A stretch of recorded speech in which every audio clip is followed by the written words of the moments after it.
What's going on, everybody? Welcome back to Sector for Nerds. I'm Ryan Brower, and today we're here to talk about the Mandalorian Season 3 episode. Wait, what do you mean this was the Book of Boba Fett? Huh? No, I don't believe you. Huh? Okay, well, let me try that one more time. What's going on, everybody? Welcome back to Sector for Nerds. I'm Ryan Brower, and today we're here to talk about the Book of Boba Fett, Chapter 5, Return of the Mandalorian. I apologize for confusing you guys. You know, it might be easy to do that when you see an episode that has all Mandalorian and no Boba Fett. We're going to talk about it, you guys, but before we do that, make sure you guys like this video and subscribe to the channel if you haven't already. If this is your first time watching, welcome. I like to do a lot of reaction videos to fan-made Star Wars content, whether that's fan films or tribute videos. I also do trailers on the newest stuff that appears from Star Wars, like we just did a reaction to the new Lego Star Wars trailer that they did a couple days ago. Make sure you guys go check that out if you haven't already. And also, I like to do a lot of discussions on the latest episodes that appear on Disney Plus, such as what we're doing here today. We've done it since the start of Disney Plus being in existence, and we will continue to do so as more shows are released. So subscribe if you haven't already. It's free, it doesn't cost you anything, and it really helps to support my channel. Thanks, guys. All right, guys, so let's start talking about this episode of the Book of Boba Fett, an episode that was literally all about the Mandalorian. And I've got some takes for you guys, and I'm curious to see what you guys think, so make sure to let me know in the comments below. All right, so this episode, you guys, let me just start out by saying this. Before I say anything else and before people start twisting my words, this was a really, really, really, really good episode. Holy crap. Everything that the Mandalorian was doing in this episode, I was there for. Like, the stuff with the Darksaber, the stuff with the Mandalorians, them building the Naboo Starfighter, I was there for all of it. The issue that I take with this episode is, to me, this didn't feel like an episode of the Book of Boba Fett. This felt like it should have been the Season 3 premiere of The Mandalorian. Could you imagine, you guys, if this was the Season 3 premiere of The Mandalorian? Like, how cool would that have been? I feel like this episode being where it is and the show that it's involved in sort of, in my opinion, I feel like ruined the pace of this show a little bit.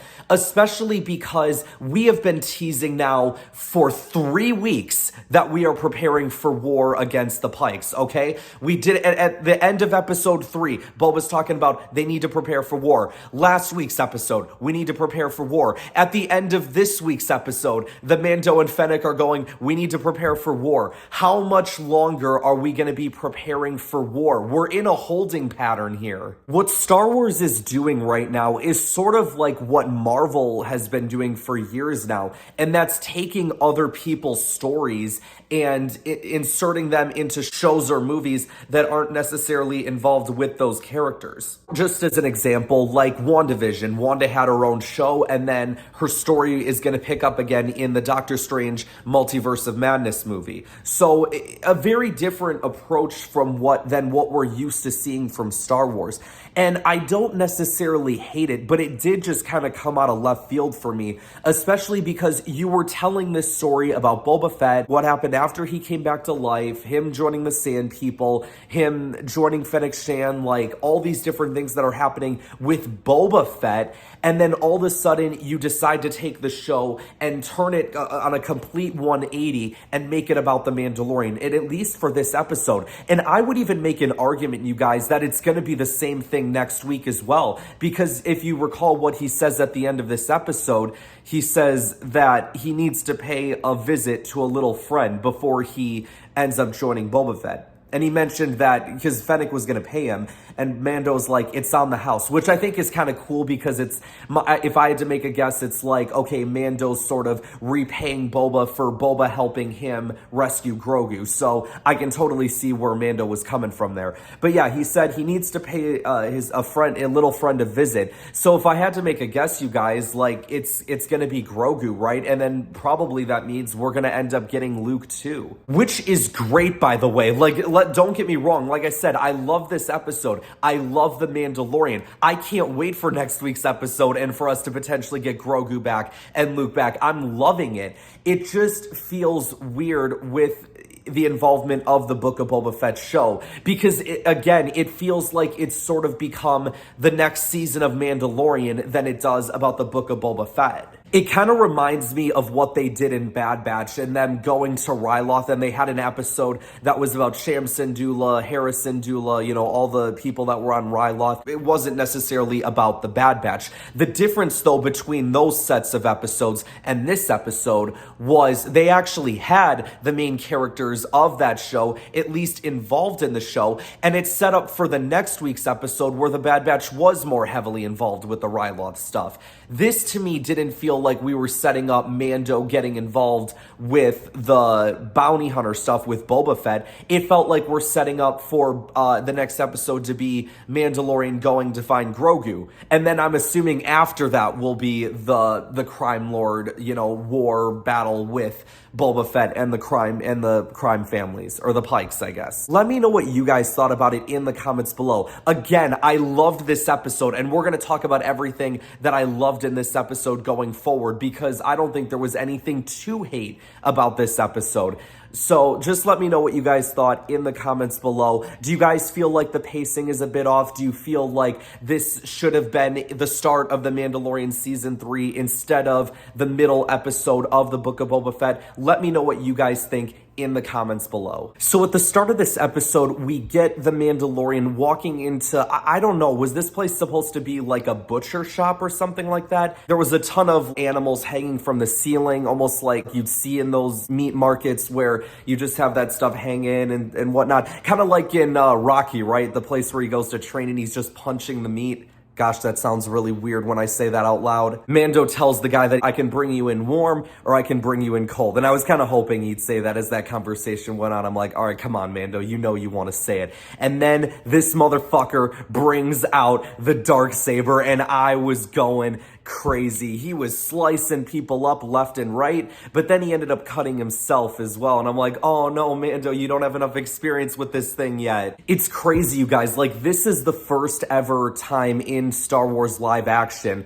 that we've gotten to see the Darksaber used slicing people up. Because obviously, we saw the Darksaber used in The Mandalorian. Moff Gideon used it to fight the Mandalorian, but it wasn't like he was using it to cut up stormtroopers or whatever left and right. So very cool to see the Darksaber in live action. And then Mando goes to the space station and he ends up finding the armorer, that lady that we saw in The Mandalorian Season 1. We never saw her in Mando Season 2, but not only is she there, Jon Favreau's Mandalorian is also there, and I forget his name. Someone will have to remind me in the comments below. So another thing that I want to talk about, and this was the one part of this episode, now that I think about it, where I was kind of a little hesitant to what was going on. They were talking about the Darksaber, and they were talking about Bo Katan and Moff Gideon and all this stuff, right? And they're talking about how, Bo Katan was handed the weapon the first time, and obviously a reference to Star Wars Rebels, which was a thing that a lot of us were questioning at the time was, well, wait a second, why isn't it Bo Katan accepting the Darksaber from The Mandalorian now? What's going on here? We see them do it in Star Wars Rebels. This feels like very inconsistent storytelling. The armor says, Mandalore is cursed if the saber is not earned. So it almost kind of makes it implied that because Bo Katan accepted the Darksaber from Sabine and she didn't win it, that bad things happened to Mandalore because of it. All right. I guess I can see that. I don't know if that's the best excuse in the book that we can use for this, but you know what? Hey, whatever makes it a little more consistent with what happened between Rebels and Mandalorian. Because when I first saw that, you guys, it's like, this is making absolutely no freaking sense. Bo Katan should be taking this saber without being hesitant at all. She did it in Rebels. We see her do this, and then she doesn't do it. So I guess it makes sense. I kind of wish that it was a little bit more implied in the Mandalorian Season 2 finale. It's almost kind of felt like they sort of had to course correct a little bit, because it felt like they were just kind of making it to where the story suited their purposes and not necessarily caring about consistency. But you know what? As long as they tell us something, I guess it's fine. Not the best story that I would have come up with, but whatever. It is what it is. That's my only gripe with this episode. Okay, guys, that Night of 1,000 Tears backstory scene was crazy. All those freaking TIE bombers just bombarding Mandalore, and they end up bombarding like that freaking dome. Was that supposed to be the same one in Clone Wars and Rebels? What was that, like the city of Sindare, I think it is? Was that same building? Like, holy crap, they just bombarded the shit out of that thing. And then it made it even more darker when the K2 droids showed up, and they just start shooting bodies that are laying there on the ground. Like, what the fuck? All right, you guys, I love this next moment that we're going to talk about. They end up making armor for Grogu, which is so freaking cool. And what did they use to make that armor from? That freaking spear that Mando was carrying around in season 2 that I thought looked so dumb and so stupid. Thank goodness we finally gotten rid of that. The armor, the Beskar, is actually being used for something that's a lot more beneficial than that thing. Mando's got the Darksaber. He doesn't need that thing anymore. Get rid of it. Be gone. I love the scene with Mando training with the armor, him using the Darksaber, and him talking about how the blade is heavy, which is a nice callback to Star Wars Rebels when Sabine says, you know, it's heavier than I thought. And then as she starts fighting Kanan with it and she starts connecting with the saber, the blade feels lighter, which I'm hoping we get to that point with Mando as well. The Mando has to connect with the saber, let it become a part of him. And then, as I kind of expected, Favreau's Mandalorian wanted to challenge Din for the saber, because he was kind of looking at him earlier on in the episode like, you know, I could take this from you if I wanted to. And then obviously he decides, you know what, I'm going to do it now, which is, you know, really convenient, right? Like, they're trying to rebuild their Mandalorian clan after getting wiped out by the Empire. There's only 3 of them there, and the 3 of them that are there are already fighting amongst themselves. This is going to go really well. And then the bit that I just really connected with in this episode is when the armor asks Favreau's Mando, have you ever removed your helmet? And he says no. And in front of others, and he says no. And then she asks the same question to Din, and Din hesitates. And eventually he says yes, because as we all know, he has removed his helmet several times. And because of this, he is no longer a Mandalorian in the eyes of the armor. And it's just this really, really sad moment, because at the end of the day, Mando did what he did. He sacrificed his culture, like his way of living, for this child that he loved. First of all, he did it in order to save Grogu, you know, in that one scene in Mando season 2, episode 7. And then he chose to remove his helmet again so that he could look on Grogu with his own eyes before he had to leave him. And in doing so, it's costed him his chance to be a Mandalorian in their eyes, which is really sad. And they were talking about the only way to get redeemed is from this spot on Mandalore, but they said it was destroyed. But like, who knows? If we're going back to Mandalorian season 3, anything can happen, right? So when the Mando's about to board the ship and he starts emptying like all his weapons into the suitcase, it reminded me a lot of Pirates of the Caribbean 3 when Elizabeth is removing all the weapons that she had, you know, in her clothes and whatnot. So I thought that was I'm not sure if they were trying to make it like that, but it very much felt like it. You can just kind of tell that Mando was thinking about Grogu, which is really funny that I say that. A dude that's wearing all armor and a helmet, you can't see his facial reactions. You can just tell that he's thinking about Grogu. The music in that moment too was so freaking good. Like, oh man, everything in that scene as well. Like I said, you guys, I love this episode. I got nothing bad to say about it apart from that one thing that I said. And apart from the fact that, you know, the pacing, I felt like this was in the wrong spot. But, you know, like this episode as a whole was a really great episode.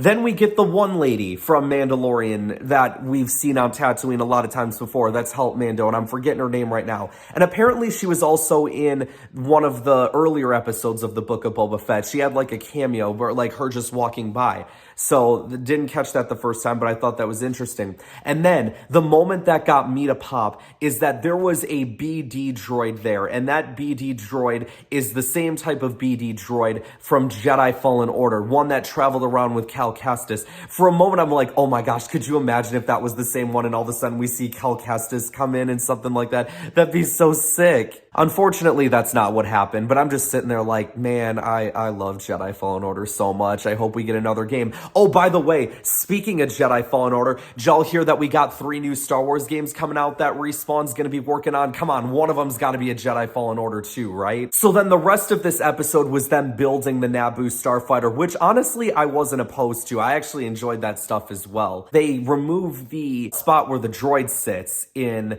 the Naboo Starfighter, and there was a small little pod there though, so I'm like, this feels like a spot for Grogu once we get him back. Mando takes it out from a test drive, insert the X-Wings once again coming in. I'm like, oh, are we gonna get the guy that Dave's X-Wing guy? But we didn't. But we did get the one, what's his name? Is it Blue or something like that? I don't know if that's his name. I feel like I remember Gina Carano's character saying that at one point.